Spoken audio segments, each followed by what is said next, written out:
Good morning and welcome to UUCA, a welcoming congregation in the liberal religious tradition. We continue to worship at a physical distance, but our hearts are close this morning.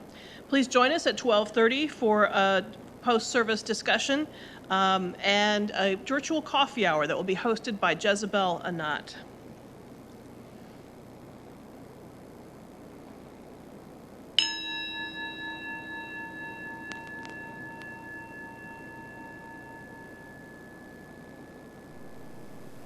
Good Sunday morning, everybody. I hope everybody is doing well. We are very lucky this Our morning. opening hymn is number 126, Come Thou Font of Every Blessing. So you'll be hearing her throughout the service. And we are going to start with our opening hymn, number 126, Come Thou Fount of Every Blessing. One of my favorites.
Our opening words this morning come from Hildegard von Bingen.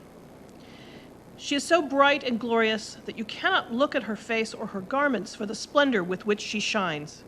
For she is terrible with the terror of the avenging lightning and gentle with the goodness of the bright sun. And both her terror and her gentleness are incomprehensible in humans. But she is with everyone and in everyone, and so beautiful is her secret that no person can know the sweetness with which she sustains people and spares them in inscrutable mercy. The living tradition that we share this morning is the second principle: justice, equity, and compassion in human relations.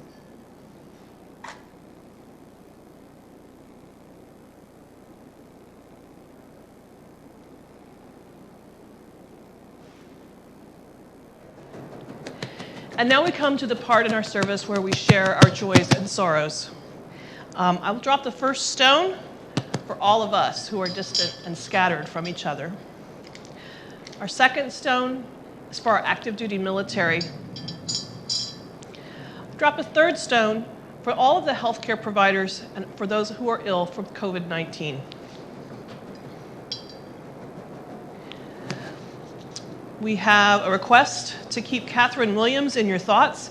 Send a get well or thinking of you card if you're able. Her address is in the directory. We also have a request to keep Kathy Stadelman in your thoughts and send a card if you're able. Her address is also in the directory. And we have a note with greetings and love from Kathy, Vic, and Orpha. For Joyce, Vic and Orpha have mostly been safely homebound since March. We are celebrating Orpha's 94th birthday this weekend. Vic and Kathy have been well. Concerns are that Orpha's health has been rapidly declining. As of this week, Trinity Hospice has taken her on. So please give them your love and your concern.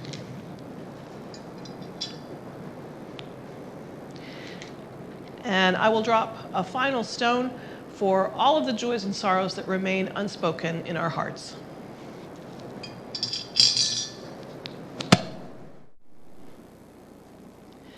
The purpose of the church is to encourage all who gather here to grow more generous in spirit and in action. This is the great end of all the world's faith traditions, to bring the human being closer to the divine by acts of creation and compassion. We now take an offering that allows us to exercise that all-important generosity of spirit, an offering that will support this self-supporting church and its many ministries.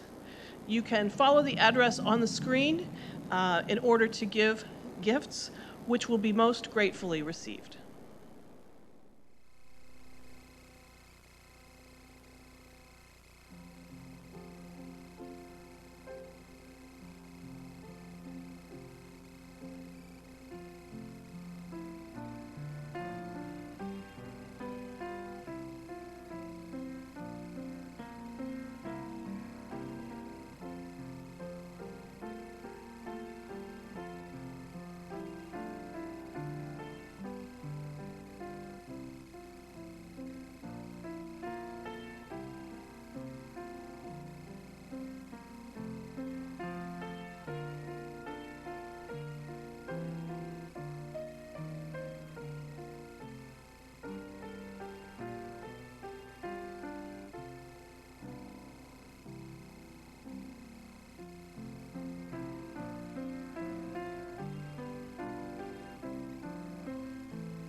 And now we come to the part in our service where we share some meditation together. So please take a moment and get comfortable. We'll have some spoken words, and then we'll chime in and out of a shared moment of silence for this.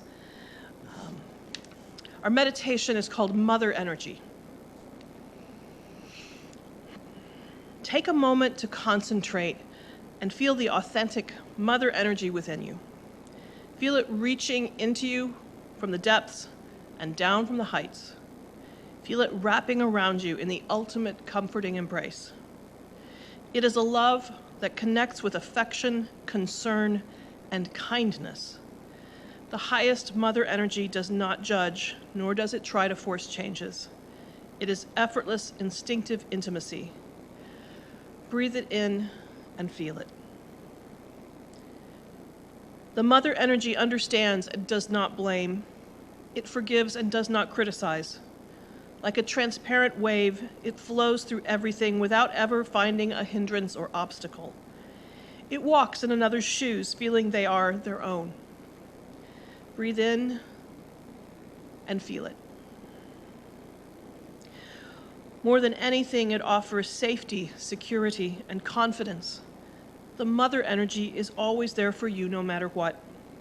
It is the ultimate unconditional love, born of complete and utter faith in you. Breathe in and feel it. Picture yourself sitting amidst a huge rainforest.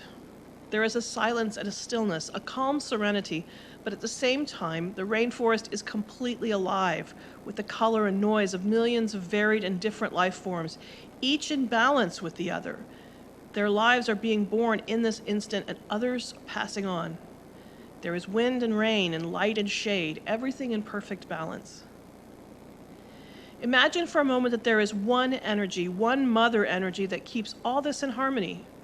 A love that joins the rain and light with the leaves and the flowers, that unites the decaying forest floor with earth and sun, where not one atom of excrement is wasted, not one atom does not have a perfect fit and purpose.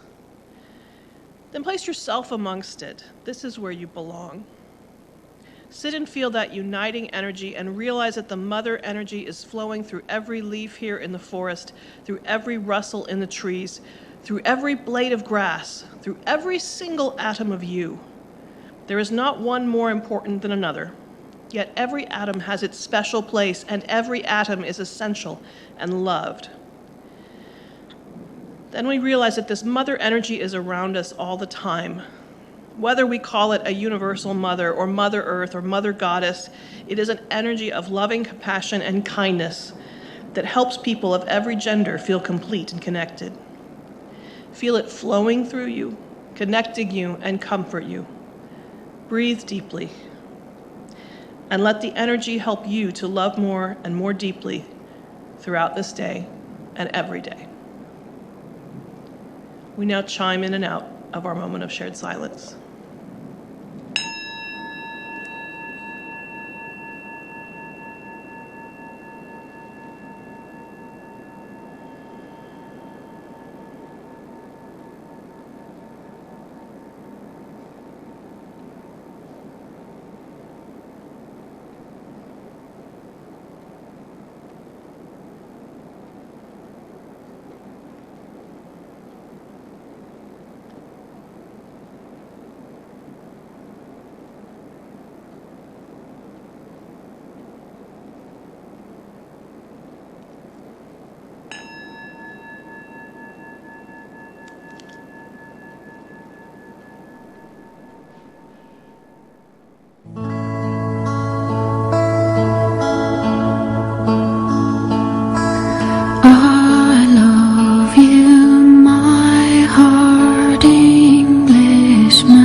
Meanwhile, crazies are killing us.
I do.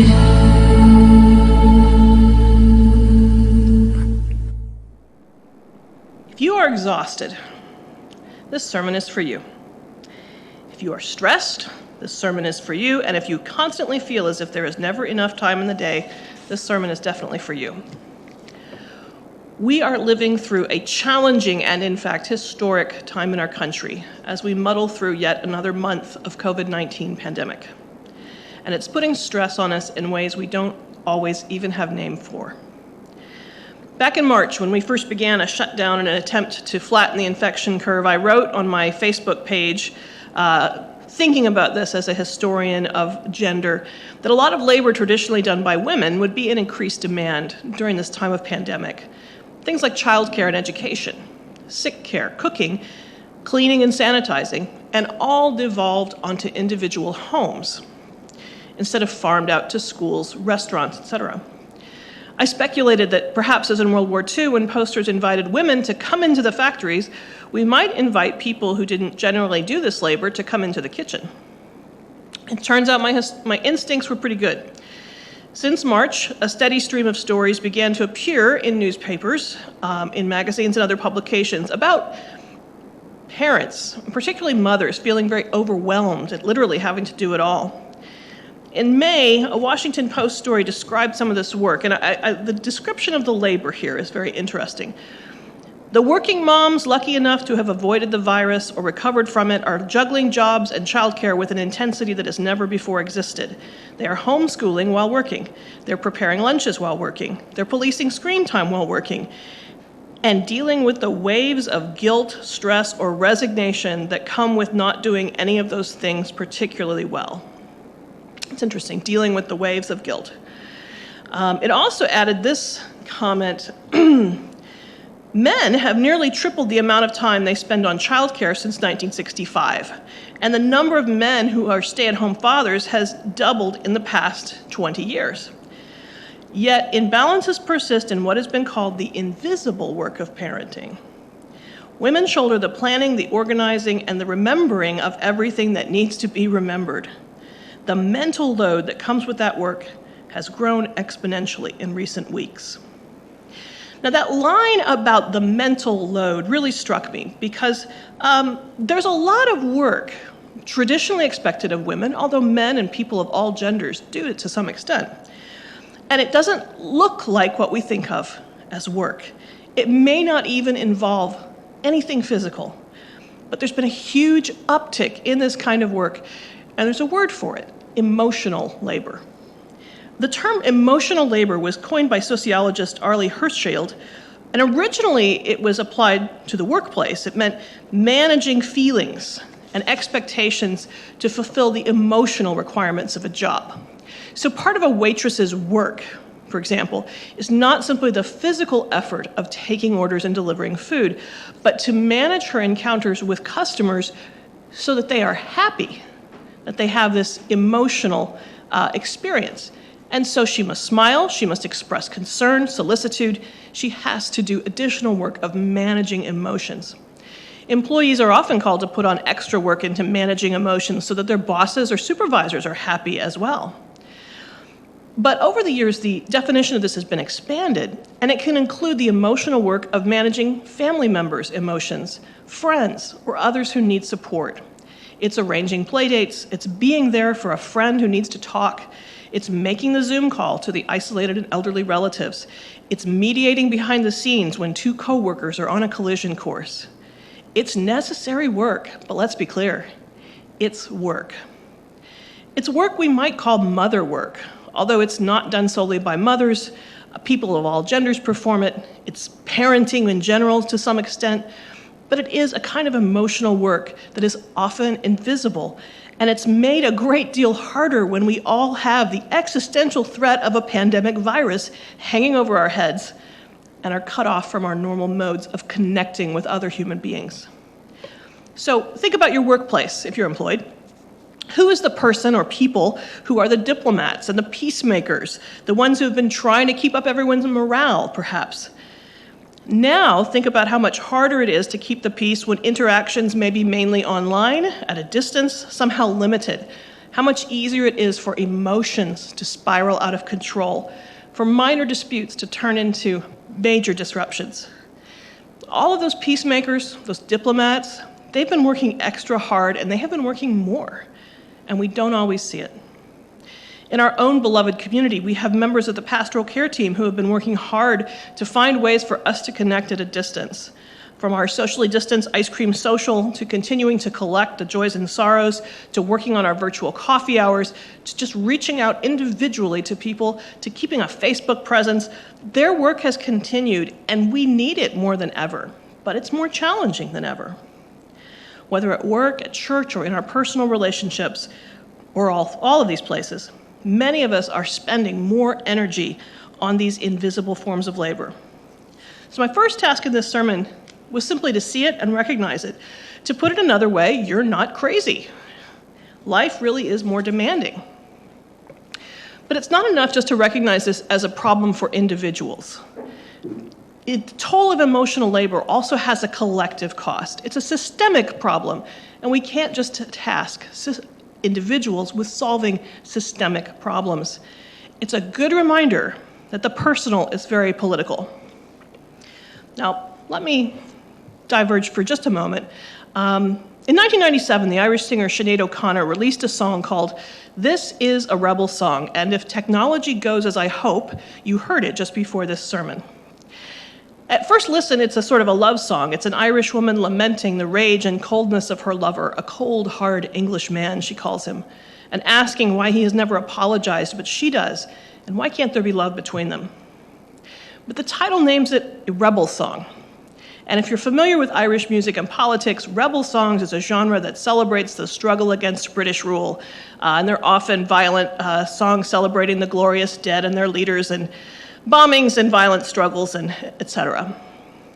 O'Connor's song is in fact political.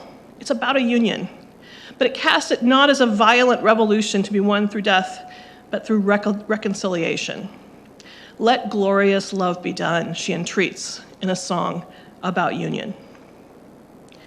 So, what can we do to think about the political aspects of our very personal relationships, or to take those and make them more systemic? I mention this because the ways that we do it may sound more like O'Connor's call to love. Certainly, in a formal political sense, we can push for policies that help value mother work. Many of us are concerned right now about teachers going back to school with inadequate equipment, parents struggling with whether to send their children to a school or to stay at home. And it shows the lack of political will to fully support some of those kinds of mother work. That's clearly something we can do. Make your calls, talk to your congressman. We can exercise our rights as citizens. But the political doesn't stop at formal politics. What about the politics of our workplaces and our communities and our churches? What can we do to make a difference there for the providers of invisible labor? As someone who works in a university setting, it's very clear to me that my colleagues who are doing more mother work are not necessarily keeping up with their regular research agendas. That means a loss of career advancement, promotion, tenure for an entire generation of university faculty. And because of how that labor works, does it mean that women will be disproportionately affected? Does it mean that men who take on more feminine roles within their household, traditionally feminine roles, will also be disproportionately affected? Academia is not unique in this. We can start asking ourselves now as we look at the post-COVID world, how can we focus on more equity in the valuing of emotional labor, emotional labor and mother work? And what about valuing the people in our workplaces who are doing increased emotional labor there? I know that I found myself in an unusual position this last spring semester, as my fellow history faculty and I spent a great deal of time on an activity we don't usually do as part of our instruction, trying to find lost students, the ones that stopped answering emails, the ones that stopped coming to Zoom class. We were delegated by the university to do a sort of social work that we don't normally spend a lot of time doing. But we took the time, and it was well worth it. How do we value that going forward? How do we look back at this time of COVID and value those extra things that people were doing, often emotionally?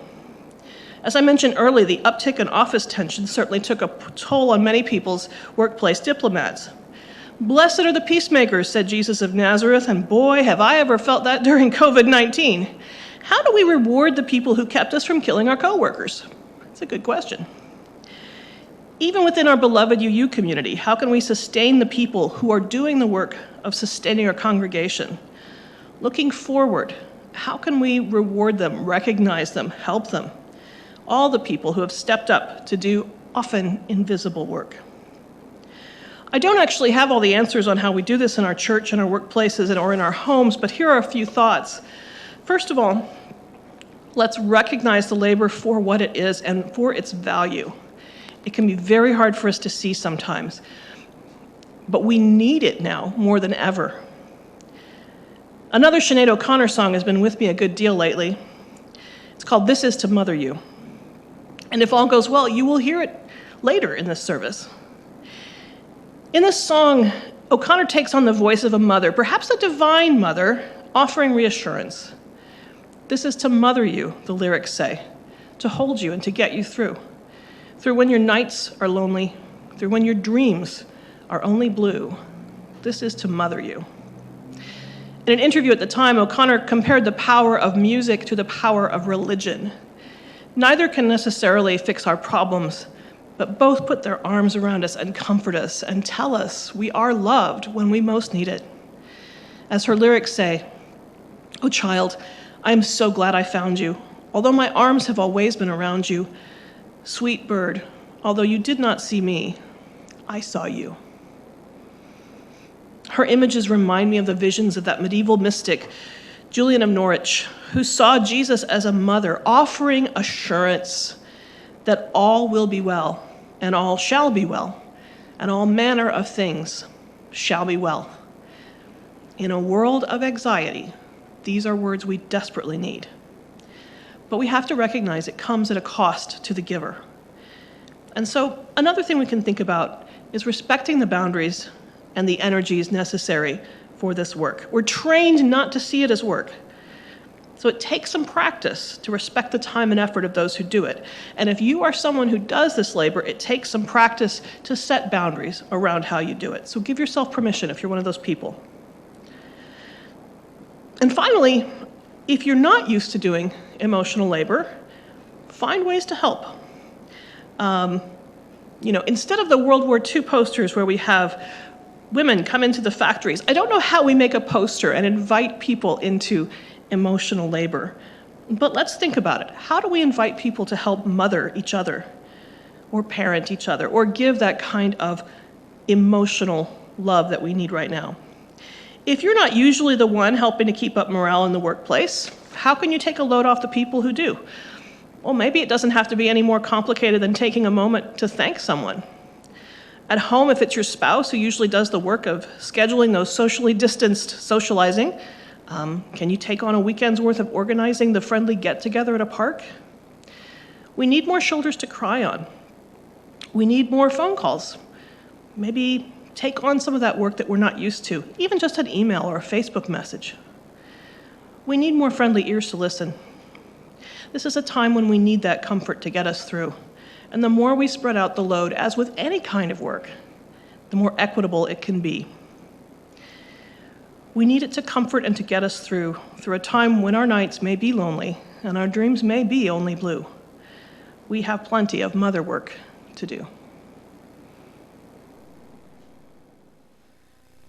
Our closing hymn is hymn number 409, Sleep, My Child.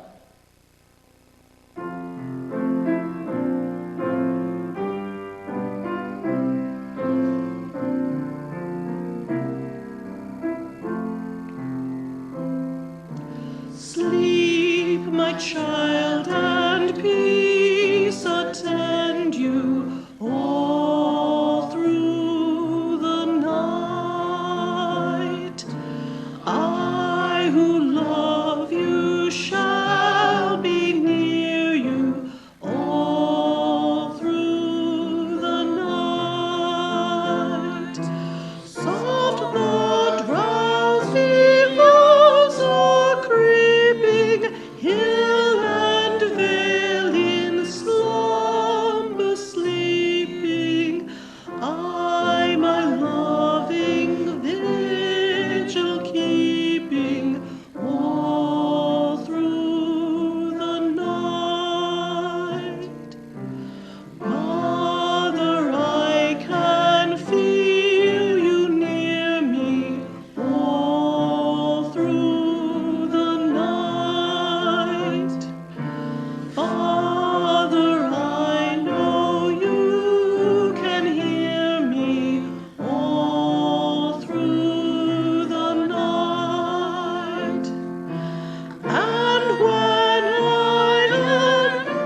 while one half the world is sleeping all through the night. Even while the sun comes stealing, visions of the day revealing, breathes a pure and holy feeling all through the night.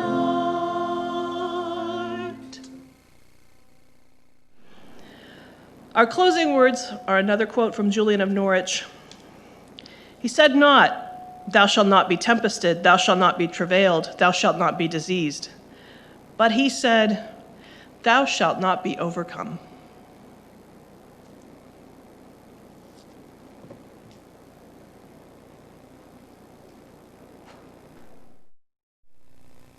As promised, our postlude today is "This Is to Mother You" by Sinead O'Connor.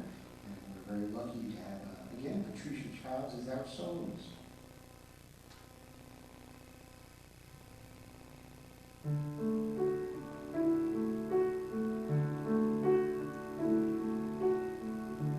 This is to mother you, to comfort you and get you through when your nights are lonely, through when your dreams are only blue. This is to mother you.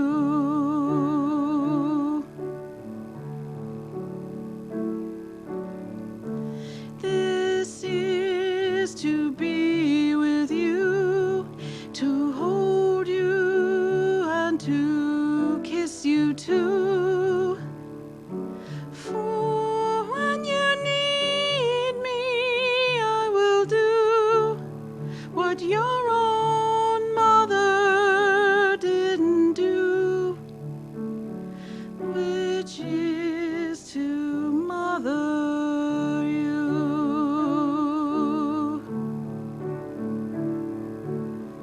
All the pain that you have known, all the violence in your soul, all the wrong things that you have done, I will take from you when I come. All mistakes made in distress, all your unhappiness, I will take away with my kiss.